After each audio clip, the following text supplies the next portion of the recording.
M.A Larson is considered by a lot of fans to be the best writer on the show. While he's not my personal favourite, I agree that he is one of the best writers the show has had. But one slightly odd thing about him is the name he uses.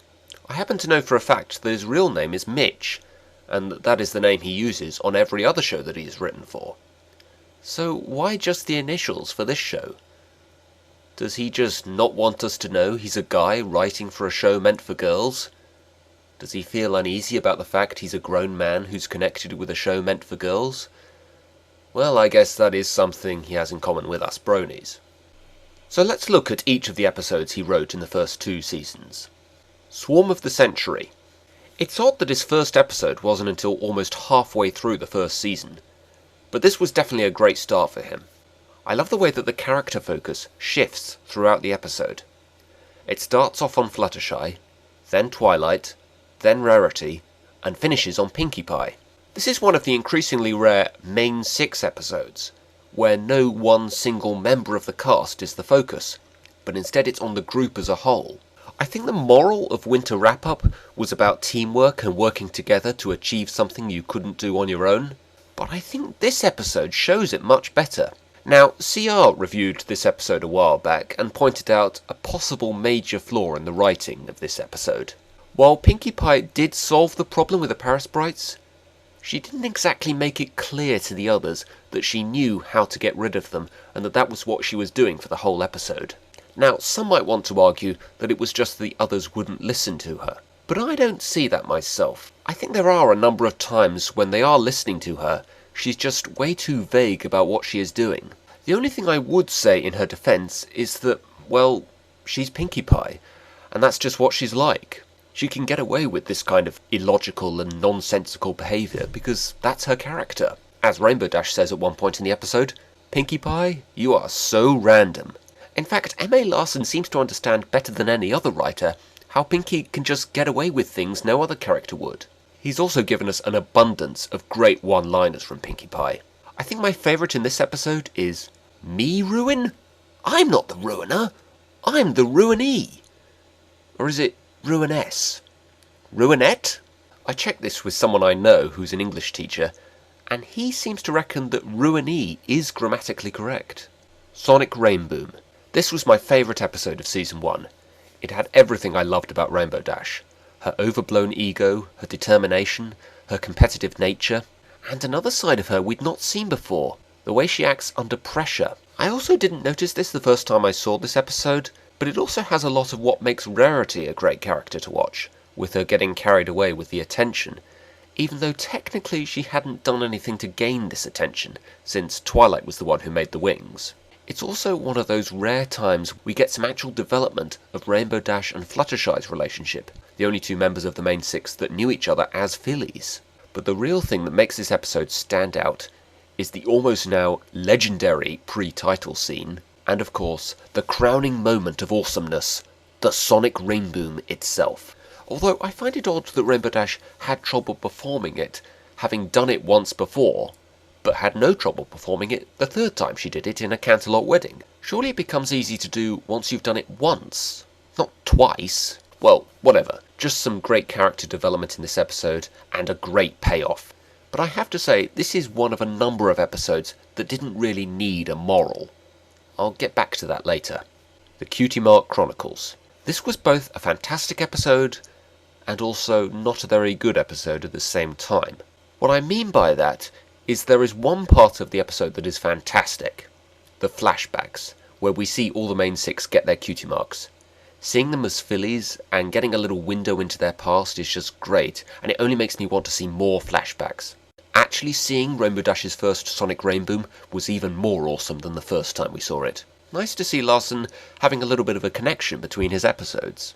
We also see how Twilight first came to own Spike, and is it me? Or does Twilight's mother look a lot like the Twilight from the G1 show?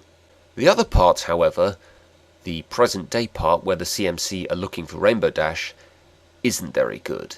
I think they'd have been better off if they just made the whole episode one big flashback. The only part that was any good was the main 6 finding out they all got their cutie marks the same way.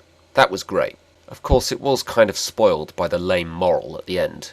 Spike said it best. Cheesy. This is another example of an episode that didn't really need a moral.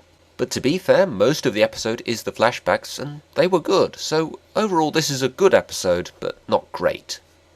The Return of Harmony. Okay, ignoring the fact that this story was unnecessarily split into 2 parts shown a week apart, and the fact that it was maybe not the best way to start off the season. This was a good 2-parter, but that's not to say it still doesn't have its problems. I still find it a bit off-putting seeing the other 5 behave like jerks most of it.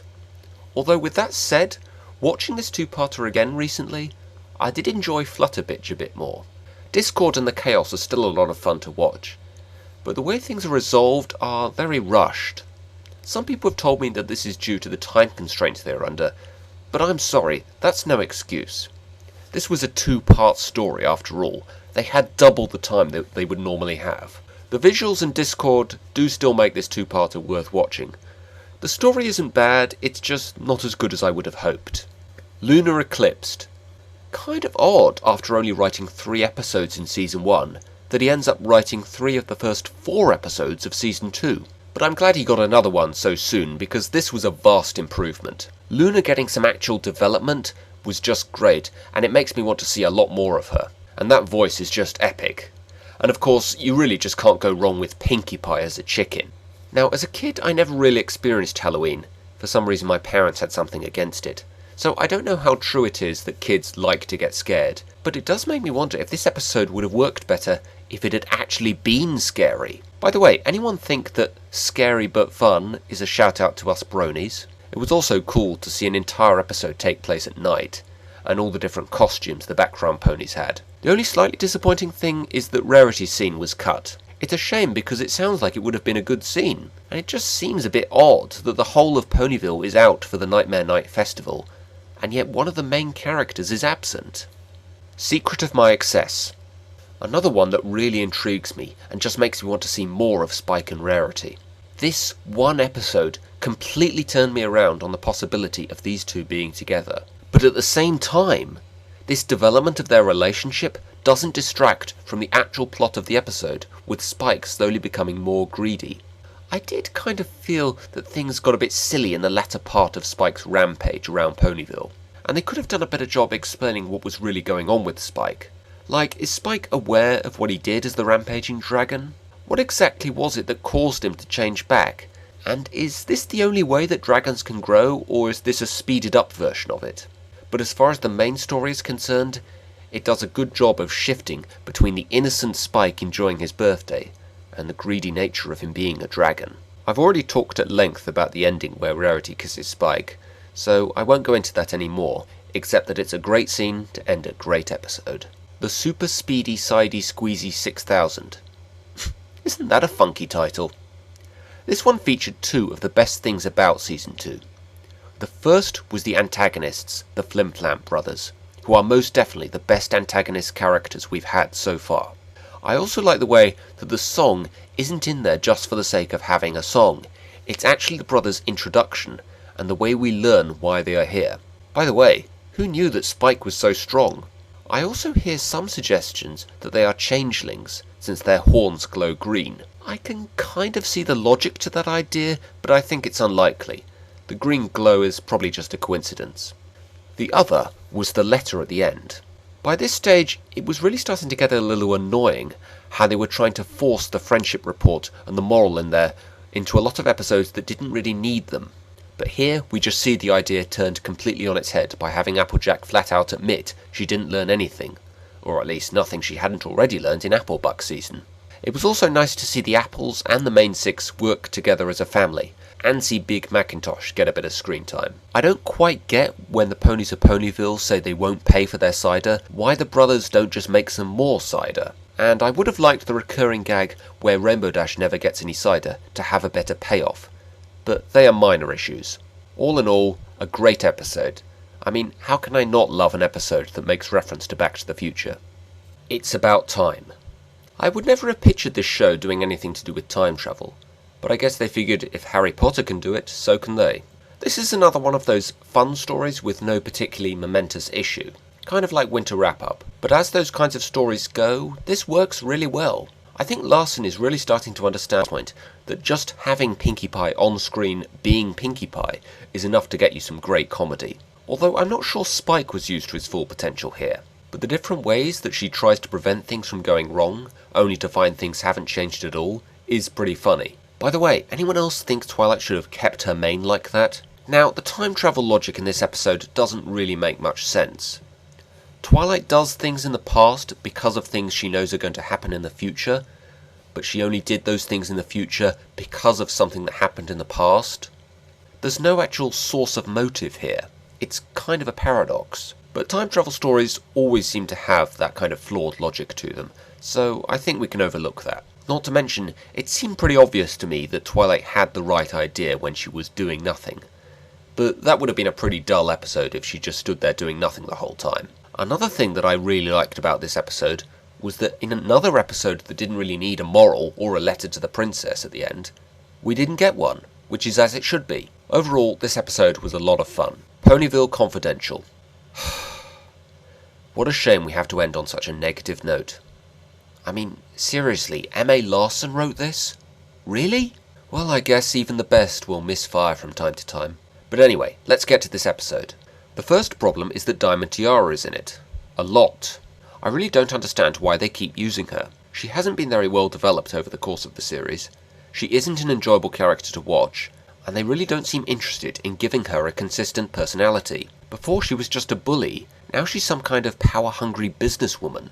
I really don't see why the editor of the paper couldn't have just been a completely new character. Next you have the fact that the Full Free Press is clearly being portrayed as an alternative newspaper, with all of its stories being about ponies' private lives or twisting statements and situations to make them look worse than they really are, or just simply something they're not. This seems to me to give the kids the impression that this is all newspapers do. Newspapers are actually a useful tool in our society, and this episode seems to gloss over that fact. And finally, there is the fact that everyone in this episode behaves like a total arsehole. Now, normally I'd love an episode where all the main six, Spike and the CMC, all play large roles, but this episode puts them all in a very bad light. Firstly, the CMC figure out for themselves that what they are doing is wrong about halfway through the episode, but they continue to do it anyway.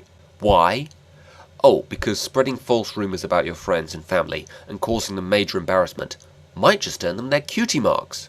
Seriously, girls? You really think any cutie mark you earn for something like that is going to be worth having?